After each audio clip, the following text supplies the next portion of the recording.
दशमी, ग्यारस और द्वादशी। दशमी, एकादशी और द्वादशी। एकादशी का व्रत, दशमी की रात्रि को जो आप भोजन करें वो सात्विक करें। एकादशी के दिन भोजन ना करें, अन्न का भाग ग्रहण ना करें। अन्न का भाग ग्रहण ना करें।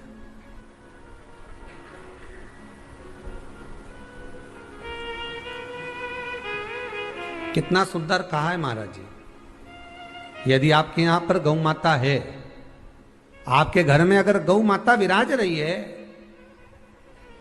आपके घर में अगर गौ माता है, गाय की अगर आप सेवा कर रहे हैं, अच्छा कितना सुंदर लिखा है धेनु मानस में।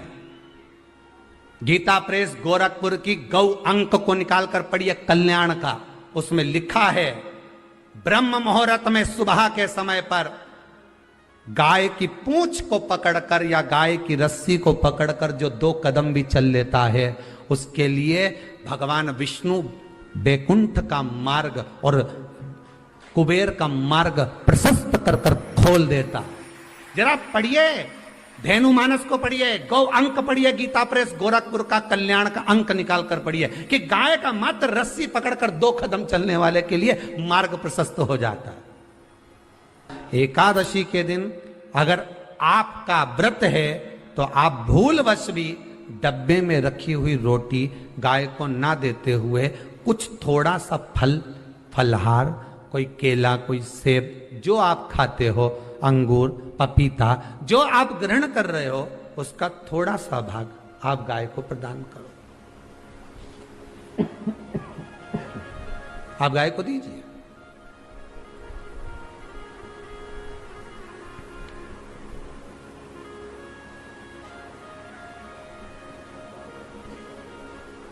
थोड़ा सा भाग आप गौ माता को प्रदान करो, थोड़ा सा।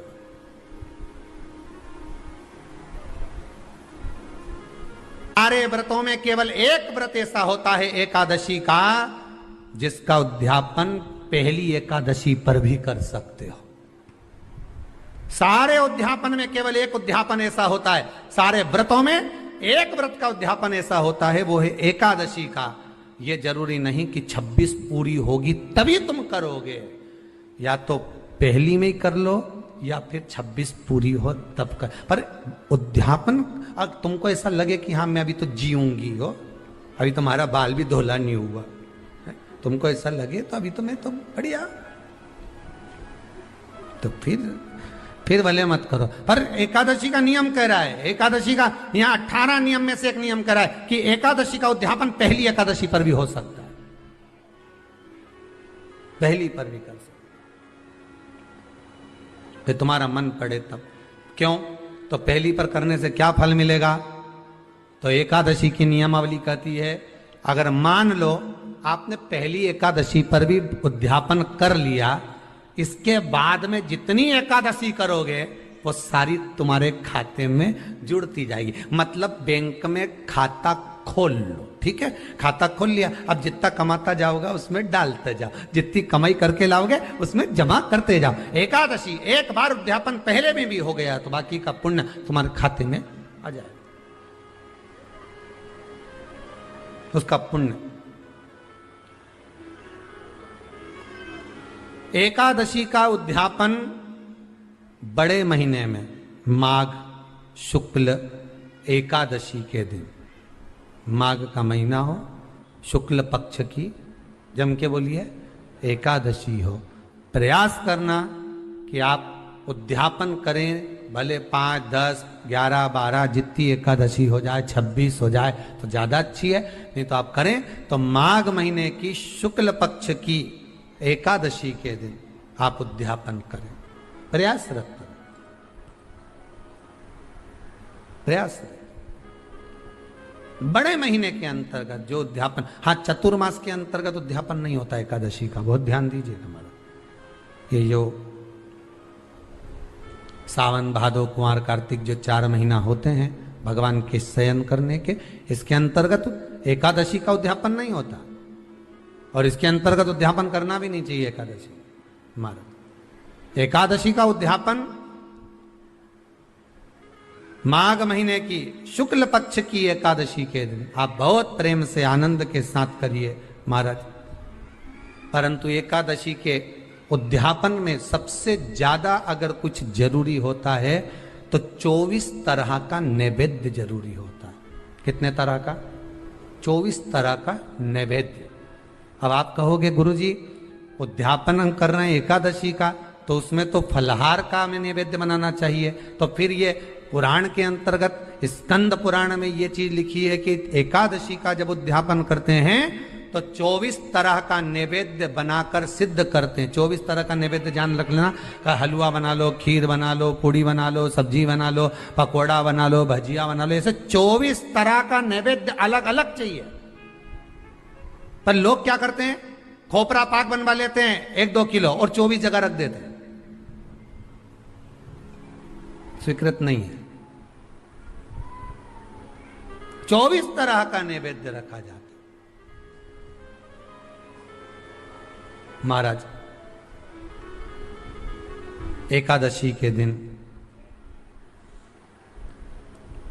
भगवान के पूजन का पूरी तैयारी कर कर मंडल आदि बनवाकर विद्वान ब्राह्मण को बुलाकर, कर्मकांडी ब्राह्मण को बुलाकर जो भगवत सेवा में एकादशी का उद्यापन कराए, उन ब्राह्मण के चरणों को नमन कर कर, प्रणाम कर कर एकादशी का पूजन करवाइए और उस मंडल की पूजन कराकर हवन द्वादशी को कराइए। एकादशी को हवन नहीं। एकादशी के उद्यापन का जो हवन होता है वो द्वादशी को।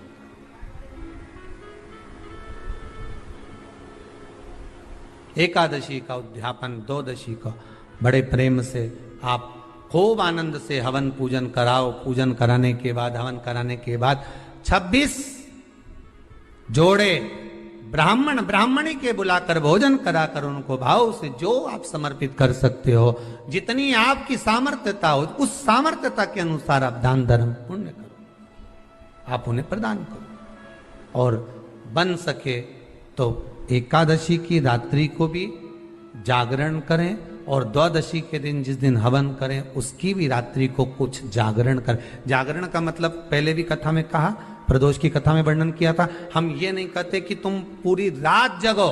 हमारा तो निवेदन है 15 मिनट का करो, आधे घंटे का करो, 20 मिनट का करो, पर रात्रि के समय थोड़ी देर अगर एकादशी का उद्यापन कर रहे हो तो जागरण थोड़ी सी देर अवश्य करें। नहीं कर सकते अकेले बैठकर राम नाम जप ले, भजन कर ले, पर करो। कि नारी के मुख से अगर एक बार निकल जाए कि मेरी जिंदगी तुमसे विवाह कर कर बेकार हो गई, उस समय नारी का साथित्व समाप्त हो जाता है। इसलिए माताओं आपसे निवेदन है, जिंदगी में सारी लड़ाई लड़ना, सब कुछ बोलना, पर अपने पति से यह मत कहना कि तुमसे विवाह कर कर मेरी जिंदगी बेकार हो गई। क्योंकि विवाह तुमने किया है पर भाग्य उसने लिखा है। भाग्य लिखने वाला वो है।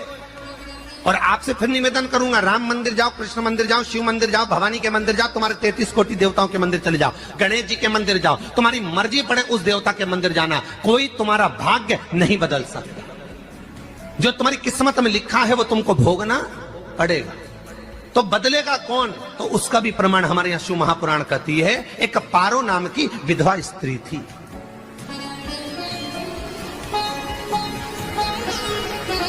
क्या नाम है उसका? नाम पारो। विधवा है, पति नहीं है, एक बेटा है।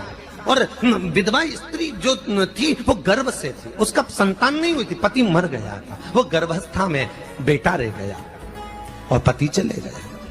पारो बड़ी दुखी थी, भगवान का भजन करती बहुत, घर में कुछ भी नहीं था। जो व्यापारी, जो धन था उसके पति का, वो सब लोग खा गए। जब जैसे व्यक्ति जब तक जीवित है तब तक संसार उसका है, जैसे ही वो गया उसका सारा धन भी उसके साथ चला गया, व्यापार धन। रो पारो, आंखों से अश्रु बहता है, नैनों से जल बहता है, नैनों से बिंदु बहता है। और पारो की आंखों से जब आंसू बह रहा है, अश्रु निकल रहा है, जल बह रहा है, बेटे को जन्म दिया। उसने सोचा अपनी जिंदगी तो बेकार हो गई, पर बेटा जन्म लिया तो इसका नाम अच्छा रख दूं तो हो सकता है भाग्य आगे अच्छा हो। तो उसने उसका नाम भाग्य सिंह रख दिया। क्या नाम रखा? भाग्य सिंह। भाग्य अच्छा रहेगा इसका तो हो सकता है कुछ अच्छा कर ले। पर बेटे की भी किस्मत इतनी प्रबल नहीं थी। माँ जगह जगह बर्तन मांझ कर काम कर कर बच्चे का पालन कर ली। बच्चा थोड़ा बड़ा हुआ।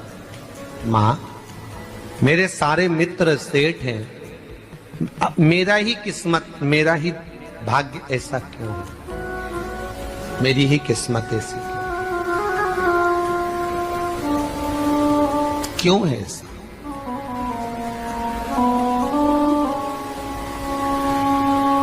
माँ मेरी किस्मत में इतना दुख क्यों लिखा है?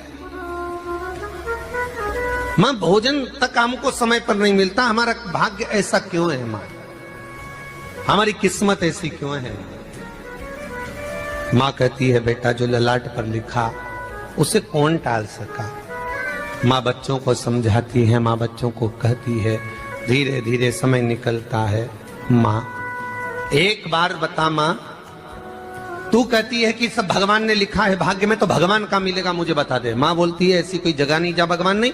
वन में मिलेगा? हाँ मिलेगा। माँ का कहना मानकर भाग्य सिंह वन में चले गया और घने जंगल में भाग्य जब गया भाग्य सिंह, और घने जंगल में जब पहुंच गया, ढूंढते ढूंढते ढूंढते ढूंढते ढूंढते तो भी भगवान तो भगवान की छाया तक नहीं मिली। भगवान की छाया तक। आंखों में जल भर गया, बेहोश होकर गिर गया।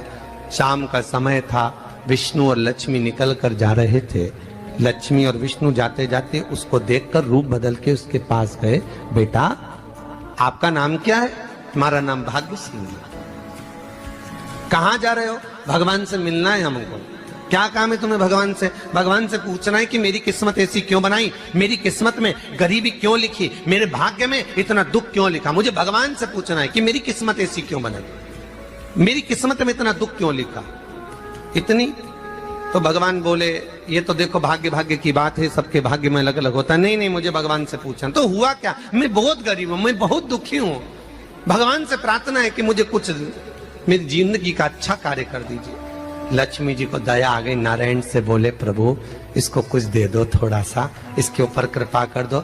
नारायण बोले इसके भाग्य में नहीं है लक्ष्मी, इसके भाग्य में नहीं है लक्ष्मी। लक्ष्मी मैं दे भी दूंगा तो इसकी किस्मत में नहीं है। लक्ष्मी कहती है आपका काम देने का है, आप तो दो। भगवान ने कहा लक्ष्मी नहीं है भाग्य में, तुम तो दे दो। लक्ष्मी जी के कहने पर नारायण ने उसको एक हीरे का हार दे दिया। ले ये ले हीरे का हार। वो प्रसन्न हो गया, हीरे का हार मिल गया।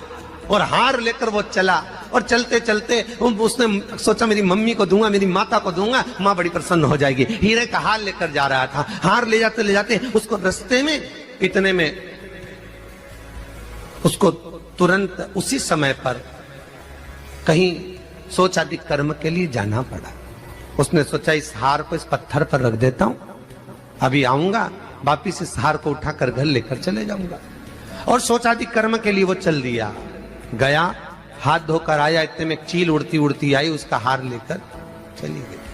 आके रोने लगा। माँ को जाकर कहा माँ किस्मत तो देख, इतना जोरदार हार मिला था हीरे का, पर भाग्य में नहीं था, नहीं मिला। इतने में वो रोता रोता तुरंत फिर भगवान के पास गया। रोता बिलखता फिर पहुंच गया वन के अंदर, फिर भगवान मिले। भगवान ने पूछा अब क्या हुआ? प्रभु मेरा हार तो वो हीरे का, मेरा हीरे का हार ले गई चील। भगवान बोले देख भैया हम तो तेरे किस्मत में था, वो कर दिया, अब आगे तू एक काम कर, ब्रह्मा जी से जाके मिल। ब्रह्मा जी कहाँ मिलेंगे? यहां से आगे जा, ब्रह्मा मिल जाए।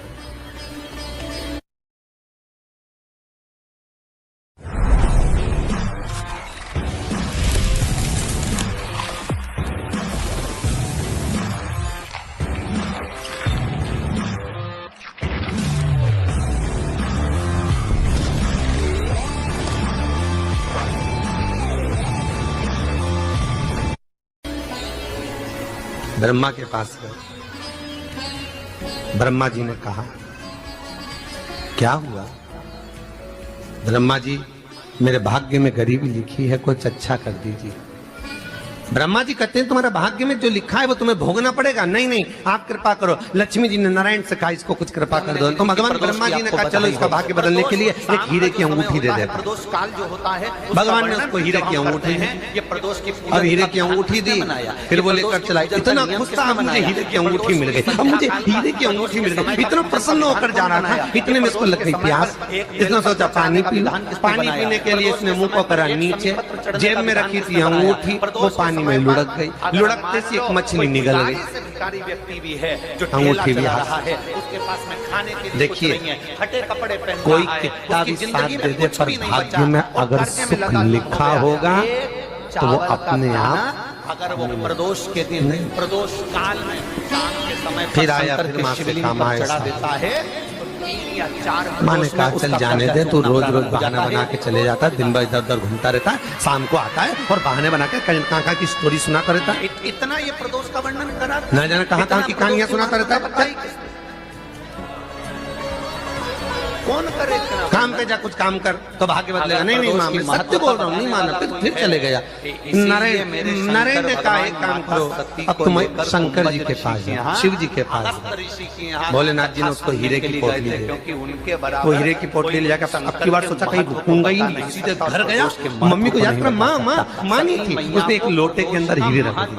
मैं माता को ढूंढ के आता, माँ को ढूंढने गए, इसमें चोर घुस गए घर के, लोटा ही ले गए। प्रदोष के महत्व को तो जानो सती तुम।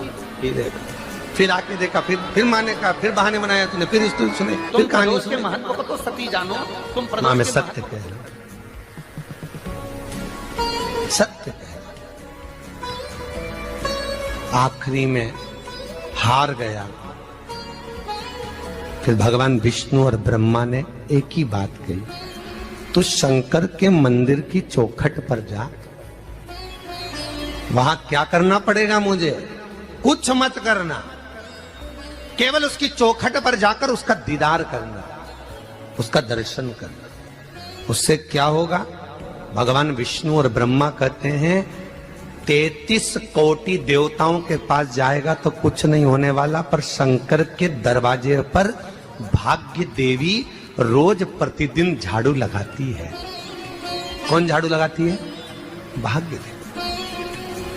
आपसे निवेदन है, बहुत सुंदर कथा है, इससे समझना कि विष्णु ब्रह्मा राम कृष्ण आदि 33 कोटि देवताओं के पास तुम चले जाओ, कोई तुम्हारा भाग्य नहीं बदल सकता। हाँ, अगर भाग्य देवी का तुम स्मरण करो, किसी मंदिर में जाना तो ये भगवान से कहना भगवान लक्ष्मी दो, भगवान से लक्ष्मी मत मांगना, भगवान से कहना मेरा भाग्य ऐसा कर दो, या भाग्य देवी की कृपा मुझ पर बरसा दो जिससे मेरा भाग्य बदल जाए, कुछ अच्छा हो जाए मेरी जिंदगी में। तो जाके शंकर के मंदिर के बाहर खड़े हो, भाग्य देवी मां झाड़ू लगाती है, भाग्य देवी उनकी चौखट पर बैठी रहती है, तू जा। उससे क्या होगा? बस देवता तो तेरी जिंदगी बदलने के लिए कब से इंतजार कर रहे हैं, पर तेरा भाग्य नहीं बदल पा रहा। तेरा भाग्य बदलेगी तो भाग्य देवी ही बदलेगी। गया, शिव मंदिर के दरवाजे पर जाकर खड़ा हो जाता, भीड़ होती तो दरवाजे से दर्शन कर लेता, बाबा से नयन मिलाता, रोज प्रतिदिन जाता। एक दिन शंकर जी ने भाग्य देवी से कहा, देवी इसका भाग्य बदल दो। देवी कहती है, भोलेनाथ इसकी किस्मत में ब्रह्मा जी ने यही लिखा है दुख, इसकी किस्मत में ठोकरें खाना ही लिखा है। भाग्य देवी तुम मेरे दरवाजे की झाड़ू लगाती हो, आज इसके भाग्य की झाड़ू लगाई। भाग्य देवी ने कहा, भोलेनाथ आप कह रहे हो? हाँ मैं कह रहा हूं, क्योंकि मेरे दरवाजे पर इतने दिन से रोज आ रहा है और मेरे दरवाजे से खाली चले जाए अच्छा नहीं लगता। भाग्य देवी ने भाग्य बदला, एक सोने का सिक्का झाड़ू लगाते लगाते दरवाजे पर पटक दिया। उस सोने के सिक्के को लेकर वो चला और सोने के सिक्के को ले जाकर उसने माता को दिया। अब भाग्य कैसे बदलता है वो देखिए। सोने का सिक्का लेकर गया और तुरंत वो सोने का सिक्का घर में पहुंचा, रात से ठाठ हो गया, बेचकर भोजन की व्यवस्था करी। एक दिन माँ ने सोचा कुछ ऐसा करूं कि मैं मछली का व्यापार करूं, और मछली खरीदने के लिए गई। और मछली खरीदने के लिए गई, जो मछली मिली दे तो दी व्यापारी ने, परंतु घर लाते लाते वो मर गई। मरा तो काटा तो इसमें से हीरे की अंगूठी मिल गई।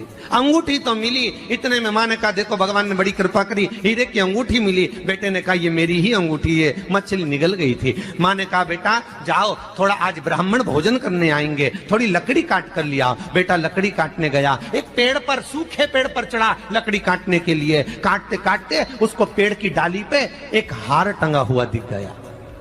वो हार वही था जो हीरे का चील लेकर गई थी। वो हार प्राप्त हो गया। आते आते रास्ते में प्यास लगी, सोचा कहीं एक आध बर्तन मिल जाए, पड़ा हुआ तो लोटा पड़ा हुआ मिल गया जिसमें हीरे पड़े हुए थे। जब भाग्य चलता है तो सारी रास्ते अपने आप खुलते खुलते खुलते खुलते चले जाते हैं। जब भाग्य नहीं चलता तो चाहे कोई हीरा दे दे, चाहे कोई सोना चांदी दे दे, चाहे कोई फैक्ट्री खुलवा के दे दे, तो भी कुछ दिन में ठप्प हो जाए। भाग्य चलेगा तो धन आएगा, भाग्य नहीं होगा नहीं। तो भी कुछ मत करो, क्या करना है बोलो तो। जब भाग्य अगर दिक्कत दे तो कहीं जाने की जरूरत नहीं है, एक ही काम करना है, शंकर के दरवाजे पर जाकर उसका दीदार करना।